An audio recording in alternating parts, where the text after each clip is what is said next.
Você já reagiu de um jeito e depois pensou, por que eu agi como uma criança agora? Já sentiu que em certos momentos sua maturidade simplesmente desaparece? Ou que uma emoção antiga toma conta de você como se o passado ainda estivesse vivo dentro do presente? E se eu te dissesse que isso não é fraqueza, mas um movimento natural da nossa mente? E mais, será que em alguns momentos regredir é justamente a forma que a sua psíquica encontra para tentar se reorganizar? Na psicologia e principalmente na psicanálise, esse fenômeno tem nome. Ele se chama regressão. A palavra ela pode soar negativa, pode parecer um retrocesso, uma perda, um passo para trás.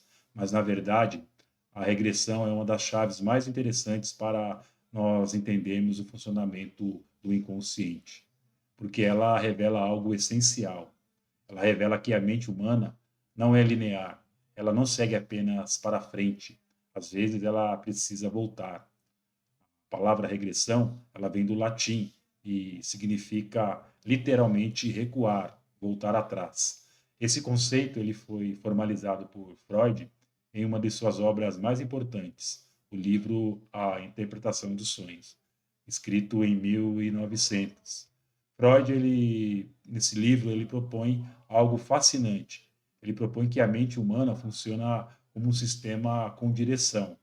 Por exemplo, no estado de vigília, quando estamos acordados, o fluxo psíquico segue um caminho. Ele segue o caminho da percepção, do pensamento, da ação. Você percebe um estímulo, processa e reage. Mas e se esse caminho for bloqueado? E se a ação não puder acontecer? É aí que entra a regressão. O maior exemplo de regressão acontece todas as noites nos sonhos. Quando você dorme, seu corpo ele está imóvel. O chamado polo motor está desativado.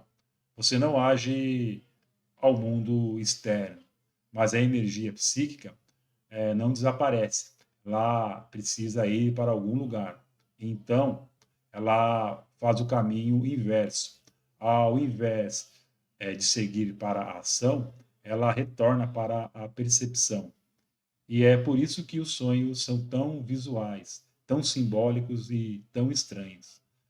Porque a mente transforma pensamentos em imagens, desejos em cenas, conflitos em narrativas. Ou seja, o sonho ele é uma regressão em funcionamento.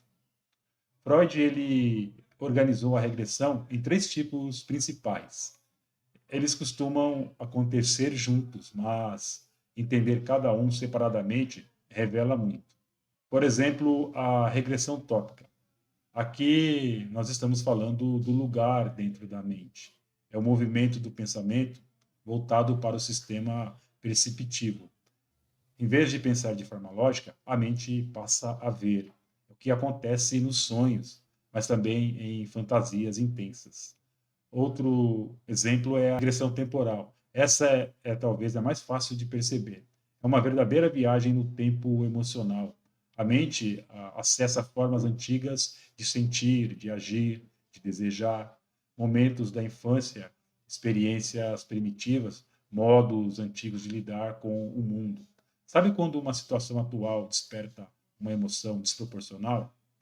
Pode não ser só sobre o presente, pode ser o passado voltando. Outro tipo de regressão é a regressão formal. Aqui o que muda é a forma de expressão. Saímos de modos complexos de pensamento e voltamos para formas mais simples, mais simbólicas, mais primitivas. Isso aparece em sonhos, na arte e até em momentos de estresse intenso. É como se a linguagem adulta desse lugar a uma linguagem mais básica. Mas não pense que isso acontece só nos sonhos. A regressão, ela também aparece no nosso dia a dia, sob pressão em situações emocionais intensas ou quando nos sentimos ameaçados. Uma pessoa adulta, ela pode reagir com birra, com silêncio, com impulsividade, não porque não evoluiu, mas porque naquele momento a mente recuou para uma forma antiga de funcionamento. E isso não é necessariamente ruim, pode ser um sinal, um indicador, uma pista do que ainda precisa ser elaborado. Esse conceito também aparece fora da psicanálise. Na neurociência, por exemplo, podemos observar fenômenos semelhantes em condições como o Alzheimer. O cérebro ele perde primeiro as conexões mais recentes e o comportamento ele parece voltar a estágios mais antigos. Memórias antigas permanecem enquanto as recentes desaparecem. É uma regressão funcional. Já na filosofia, a regressão aparece da seguinte maneira: existe o problema da chamada regressão ao infinito, uma questão lógica profunda.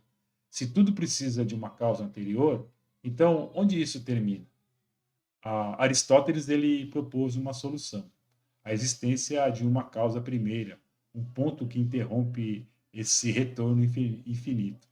Você consegue perceber?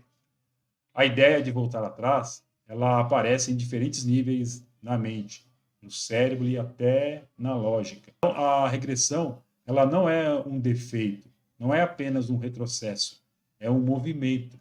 Ela é uma dinâmica natural da nossa psique. Ela pode revelar conflitos, expressar desejos e muitas vezes abrir caminho para a compreensão. Voltar atrás nem sempre significa perder. Às vezes significa acessar algo que ficou mal resolvido.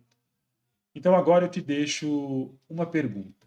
Quando você reage de forma que nem você entende, será que você está realmente no presente ou apenas revivendo algo que nunca foi totalmente resolvido? Se você gostou desse vídeo, clica aí no gostei e se ainda não é inscrito nesse canal, eu peço para que você se inscreva. Um grande abraço e até o nosso próximo vídeo.